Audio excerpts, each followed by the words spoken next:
한자어 낱말의 발견 시간입니다. 이번 시간은 흉유성죽이라는 사자성어를 한번 살펴보겠습니다. 네, 낱말의 발견 시간입니다. 이번 영상에서도 하나라도 새로운 낱말 또는 알고 있는 낱말이라도 새로운 뜻을 발견하는 그런 기회가 됐으면 좋겠습니다. 흉유성죽이다. 네, 글자는 굉장히 쉽습니다. 그렇죠? 쉽다. 알고 보면 쉬운 글자인데 뜻은 또 고상한 뜻이 있다. 네, 살펴보겠습니다. 흉유성죽이다. 흉은 가슴을 뜻합니다. 그렇죠? 유는 있다. 성죽은 완성된 대나무다. 그러면 가슴 속에 완성된 대나무가 있다. 이런 얘기가 되겠죠. 흉유성죽. 글자를 보면 흉은 가슴 흉이다. 그래서 육다룰이 있습니다. 그렇죠? 오른쪽에는 이제 오랑캐 흉자가 발음으로 붙었다. 있을 유자는 그렇죠? 요쪽 부분은 이렇게 돼 있죠. 손을 뜻한다. 손. 다룰자는 육다룰이라. 손에 뭔가 고기 좀 들고 있다. 이렇게 볼 수 있습니다. 자, 이룰 성자는 다섯째 천간 무자요. 그렇죠? 창에 날이 있다. 날이 있는 창이다.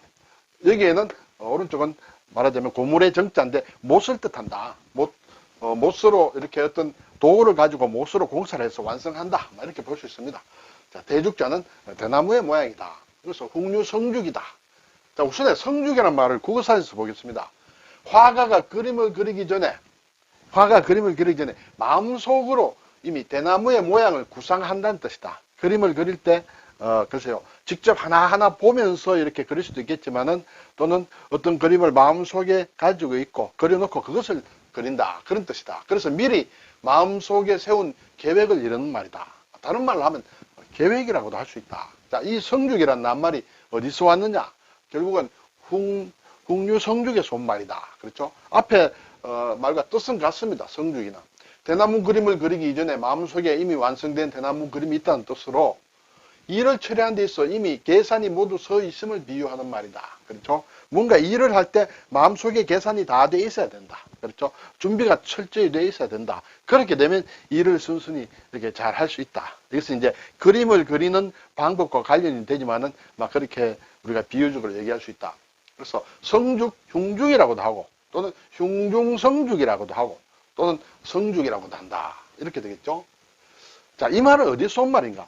가장 처음 나타나는 것은 소식의 글에서 나타난다. 소식은 우리가 흔히 얘기하는 소동파를 얘기합니다. 그렇죠? 당송팔대가 중에 한 사람. 소동파의 글에 보면 문여가가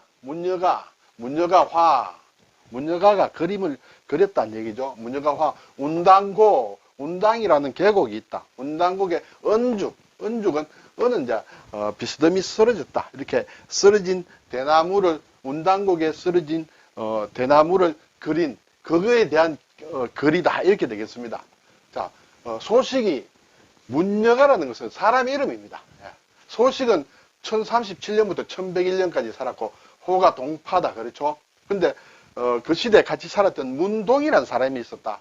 문동은 1018년생이므로 소식보다는 19살이 이렇게 나이가 많다. 물론 좀 일찍 이제 돌아가셨죠. 그런데 이 사람의 자아가 여가다. 그래서 문여가다. 문여가가 그렸다. 이렇게 되죠. 운당곡에 대나무를 그렸다.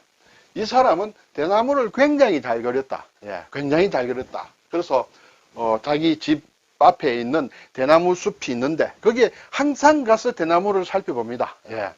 밤이나 낮이나 또는 비가 오나 눈이 오나 언제든지 가서 대나무를 잘 관찰합니다. 대나무의 순이 어떻게 나오고, 그렇죠? 죽순이 어떻게 나오고, 마디가 어떻게 굵어지고, 바람이 불 때는 어떻게 되고, 아주 생동감 있는 대나무의 모습을 가슴속에 다 가지고 있습니다. 그래서 그 사람이 이 문동이 그리는 대나무 그림은 정말 최고였다. 항상 생동감이 있다. 그래서 이 사람이 이제 그림을 소식에 한 점 준 모양이죠. 그래서 그걸 보고 이제 글을 썼다. 이렇게 돼 있어요. 그러면서 소식이 쓴 글이 고화죽이다. 그러므로 대나무를 그릴 때는 반드시 필선덕 먼저 가지고 있어야 된다. 무엇이? 성죽. 이미 마음속에 이미 완성된 대나무 그림을 어디에? 흉중에, 가슴 속에 이렇게 가지고 있어야 된다. 그렇지 않으면 말하자면 제대로 된 정말 생동감이 있는 그림을 그릴 수 없다라는 것을 이제 이 글에 이렇게 써놓는 것이에요. 그래서 여기에서 이제 왔다. 자, 그런데 이 보면 이제 문동의 묵죽도라고 되어 있는데 문동에 그린 이 대나무 그림이 굉장히 많이 남아 있는 것 같아요. 제가 몇 점 보니까 상당히 생동감이 있는 것 같습니다. 그렇죠? 네. 이렇다. 자, 그런데 이제, 여기에 보면 이제, 조도지라는 사람이 나옵니다. 호가 이제 무구다. 조무구라는 사람이 있는데, 조무구는 1053년생이므로 문동과는 한 30, 한 세대 이상 차이가 나는데, 같이 겹치는 시간이 있죠. 이 사람이 조무구가 문동에게 가서 이렇게 대숲에서 이렇게 그림 그리는 것 또는 관찰하는 것을 보고 이렇게 자주 있었는 모양이에요. 그래서 문동에 대해서 잘 안다. 그래서 어떤 젊은이가 이 조무구에게 와서 대나무 그림을 어떻게 그리면 잘 그릴 수 있습니까? 묻습니다. 왜냐하면 문동과 친했다는 것을 알기 때문에. 그때 무구가 하는 얘기가 여가, 그렇죠? 문여가가 화죽시 대나무를 그릴 때에는, 그렇죠, 흉중의 유성죽이다. 가슴 속에 이미 완성된 대나무가 있었다. 그래서 여기서 나온 말이다. 그림을 그릴 때는 이미 마음속에 다 갖춰놓고 그려라. 막 이런 얘기를 했다. 여기에서 나온 것이 흉유성죽이다. 그래서 흉중성죽이라고도 하고 흉유성죽이라고도 한다. 이렇게 되겠죠. 네.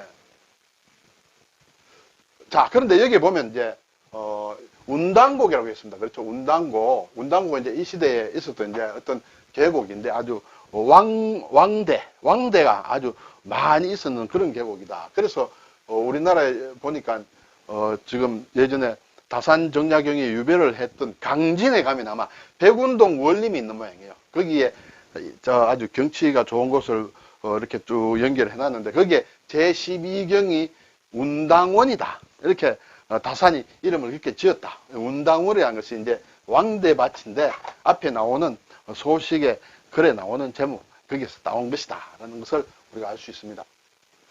자, 흉유성죽이다. 흉유성죽이다. 이것은 이제 그림과 관련된 것이다. 그래서 예술 창작과 관련해서 어떤 분이 이렇게 논문에 써놓은 것을 제가 한번 인용을 해봤습니다.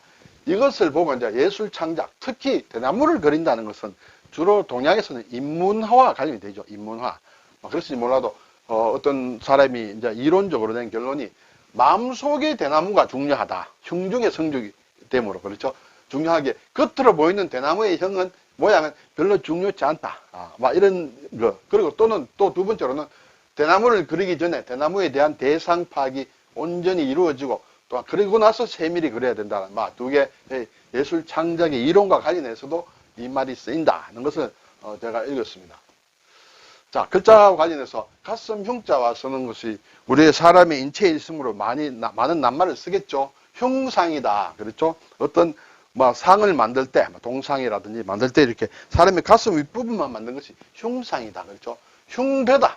옛날 조선시대에 어떤 관리들 같은 경우에 문관, 무관 합쳐서 문관은 학으로 이렇게 옷의 앞뒤로 이렇게 붙이죠. 무관은 호랑이라든지 이렇게 그걸 흉배라고 한다. 이건 등을 얘기하죠. 가슴과 등을 얘기한다.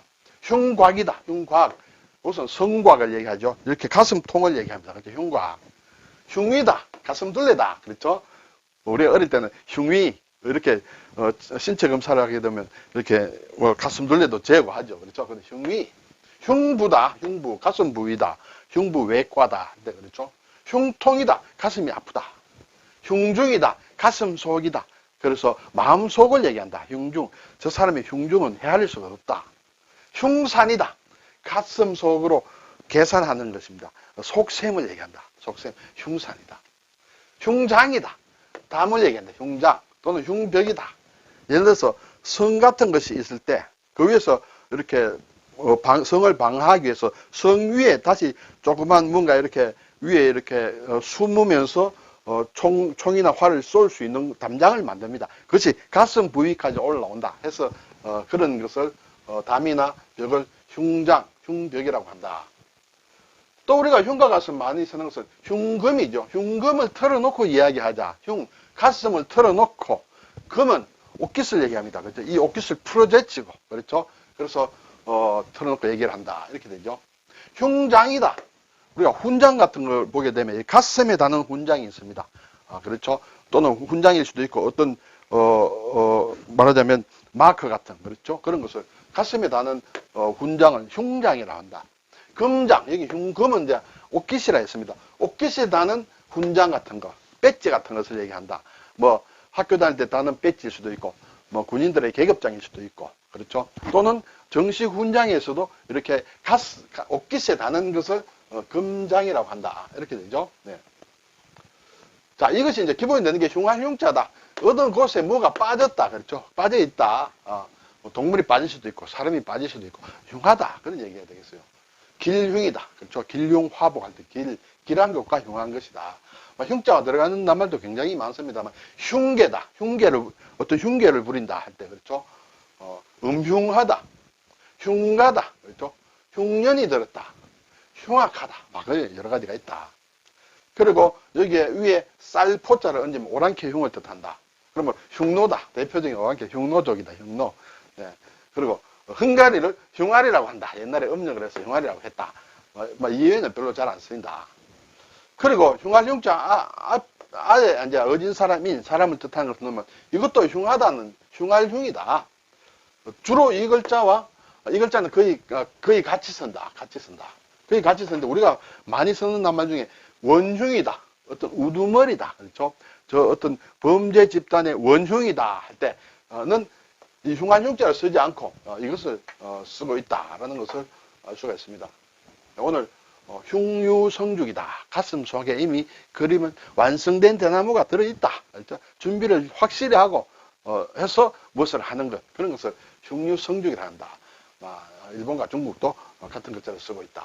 네. 흉유성죽, 흉중성죽, 그렇죠? 성죽, 이런 낱말들을 살펴보았습니다. 감사합니다.